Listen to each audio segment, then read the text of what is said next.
offense and they got it on defense a little bit.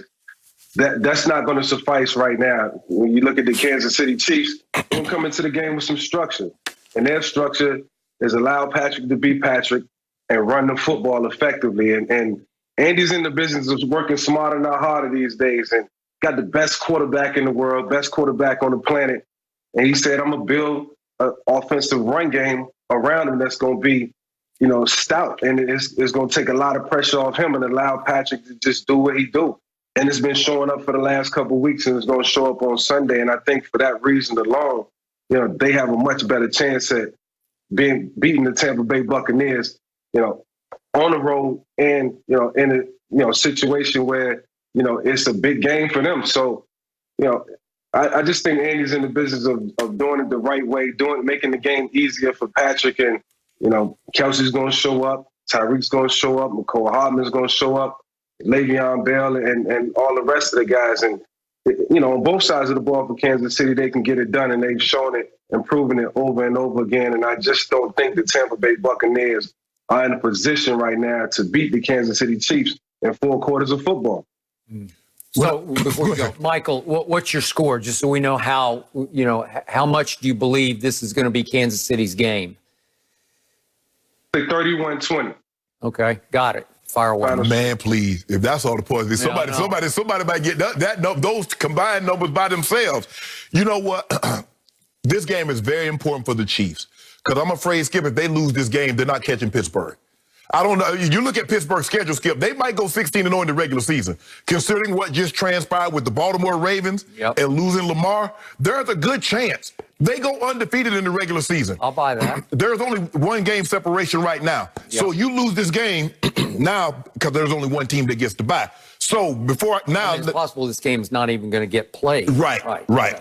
So, Skip, when I look at this, Mahomes is just on another level. And the offense is crystal clear. Kelsey, Tyreek, and then everybody else gets scraps. I'm not trying to make sure McCole Hardman is happy. Nope. I'm not trying to make sure Robinson is happy. And by the way, I think Sammy Watkins will return for this game, but I don't think he'll be a big factor. Right. Okay. And that's what you watch them. There's like, okay, they started the game, like the first 4 or 5 passes went to Tyreek. And then all of a sudden they tried to roll the coverage to Tyreek, and now Travis Kelce gets to work one-on-one. And the thing is, you can't give Kelce a steady diet of anything. Any of these great tight ends, I mean, the Raiders were like, we're going to press him. He's too big for you to press. You got to press sometimes. You got to play off. You got to quick jam him. You got to just give him a lot of different looks. Because once he knows that you're going to press him, he's going to play through your jam. Yep. Skip, Tampa has one thing going in their favor. Kansas City doesn't really pressure the quarterback like the games in which they've lost. Teams can get after your quarterback. The Saints can get after your quarterback. The Rams can get after your quarterback. Chicago can. That's really not what the Chiefs do. The Chiefs are built to play one-way, Skip, get a lead, and then we can pressure. We don't have to worry about the run because you 14, 17 points behind. But what teams have been able to do is that run the ball, control the clock. We're going to take it down to under 10, so we're going to minimize Patrick Mahomes' possession, and then we're going to try to win this game. We're going to try to win it late in the 4th quarter. That's how the Raiders beat them. The Raiders took it down late, and guess what? They ended up beating them. I got the score 41-38. But, Mike, let me tell you this. If I come in here on Monday and Tampa won this game, I'm not going to be shocked because I have no faith in Kansas City's defense. I have no faith in Tampa's defense. So that's why I'm predicting the score is going to go north of 30s. It's going north of the 30s. You want to respond, Michael? Yeah. I mean, the way the Tampa Bay offenses look, 38 points is far-fetched right now. Like I said, they really don't have structure within the offense. They got to find some identity. They got to figure out how are we going to come into a game and beat teams and play 4 quarters of consistent football. It just hasn't shown up. So until I see that, I can't give them the benefit of the doubt. Until I see more consistency, I can't give them the benefit of the doubt. But what I do know is that Patrick Mahomes is going to be Patrick. And Andy's first 15 plays is always amazing. And then the next 15 plays after that is even better. So that's where they get you. They know what they're going to do. They come into a game with a plan, and it's always a good plan. I used to be super excited for the first 15 plays, knowing that we was going to score in our first possession just because of what was on that call sheet alone. And then what was after that? It became impromptu. And then that allows you to go play ball. But the entire script in terms of offense with Andy Reid is filled with a bunch of plays that can score at any moment of the game, and combined with a new run game, a newfound run game. I mean, it's going to be hard to beat this team. They're going to score a lot of points, and I just don't know if the Bucs defense can sustain for 4 quarters with this offense. The reason I am so fearful of everything Michael Vick just said is that he obviously played for Andy Reid, and he knows what that script looks like. And I'm sure Patrick Mahomes is salivating at the opportunity to execute that script and then execute the Tampa Bay Buccaneers. I can only imagine what that looked like. Yep. Okay, so here's my gut feeling. My heart says Brady, 38-35, and I'm going to roll with my heart. I'm going to stick with it. But my head is screaming back at my heart, timeout, because it feels like, it smells like Patrick Mahomes is going to put up at least, I got 42, you got 41, and it feels like 42-38. And maybe, as Michael Vick suggests, I'm giving Brady and the offense way too much credit. But as Shannon keeps pointing out, if you do keep Brady clean, he can still play and score at a high level. We've seen it happen again and again, even this year in Tampa Bay. We saw what he did at Carolina. We saw what he did at Las Vegas. We saw what he did to the Chargers after they were up 24-7.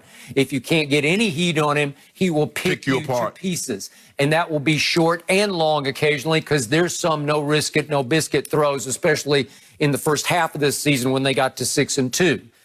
My problem is, as they arrived at 6-2, 2 things didn't arrive with them. Number one, the defense didn't come along for the ride, because against New Orleans and then against the Rams in 2 home primetime games, the defense was horrendously bad, pathetically bad, shockingly bad. I'm a big Todd Bowles fan, but nothing worked. They never even slowed down Drew Brees, and he had 420 yards of offense. They never really slowed down Jared Goff and obviously Sean McVay's play calling, because they had 413 yards of offense. What does Todd Bowles do at his very best? He blitzes you silly. And what does Patrick Mahomes do at the highest level? He beats blitzes. He eats them for lunch and dinner. His QBR against blitzes this year is 98, Patrick Mahomes. 98. That means he's barely missed a throw against a blitz. So is Todd Bowles going to say, I do what I do? Or is he going to just sit back and say, I guess we got to go slow death here and just hope he doesn't pick us to pieces?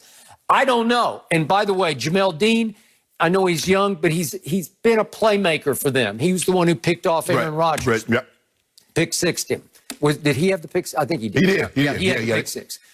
The point is, he's out with a concussion, and they haven't listed him completely out, but I'm pretty sure he's not going to play because he didn't practice all week. So now you're down a starting corner against Patrick Mahomes, and you know Patrick's going to want to put on a show against the GOAT, because they got like a friendly rivalry going. Of course. Okay, I got it. So do I love this? I wouldn't bet 1 drop of Diet Mountain Dew on this game, because I'm going to watch it with one eye closed, because I think it's going to be high scoring and crazy. And if Michael's right, remember the over-under is 56.5. Yeah. So Michael's got it going under the No, ain't no way. Wow. I mean, because Patrick Mahomes is capable of getting 50 by himself. He's capable. I do see it being a tough. I mean, I see it being a good game. I see it being a closer game than what you guys may think. But at the end of the day, if the Tampa Bay Buccaneers can't generate offense, and there's a lot of 3-and-outs, and they give Patrick Mahomes a lot of opportunity to score touchdowns, then those touchdowns will be scored. And, you know, while I do feel like the Tampa Bay Buccaneers defense has performed at times this year, there's been a lot of 3-and-outs on the other side of the ball, and those guys, they get tired. You know, they play emotional football as well, and, you know, it's easy, you know, to feel like things are not going well when they really aren't. Yeah. And then that changes your whole perspective of the game and how you approach it. So it's got to be even Steven on both sides, man. They got to have offense and defense. They got to complement one another. Yeah. Michael, one last question before we go for you. Yeah. As a quarterback, how difficult would it be to try to blend in an Antonio Brown into a flow that was working at 6-2 with 2 Pro Bowl wideouts and Gronk and Cameron Brate and 2 backs who can catch it, how tough would it be to force fit him into that flow? It's not tough at all to force him into the flow. Antonio just got to understand, what the play calls will be for him. And it might be limited. It might not be the play calls that he wants. It might not be a lot of downfield throws. Intermediate stuff is where I think Antonio thrives. And he's got to lean on that and not try to do too much. So keep it simple, and it's got to be collective and team effort all the way through for this team, and no egos, as far as moving forward. That's what's going to lead to the success of the Tampa Bay Buccaneers. Well, they know Tom Brady knows that if I don't get the ball to Antonio early, I'm going to lose him. He's too emotional. If you think about it, when he comes into the game, Skip, what do? They throw him the ball almost immediately.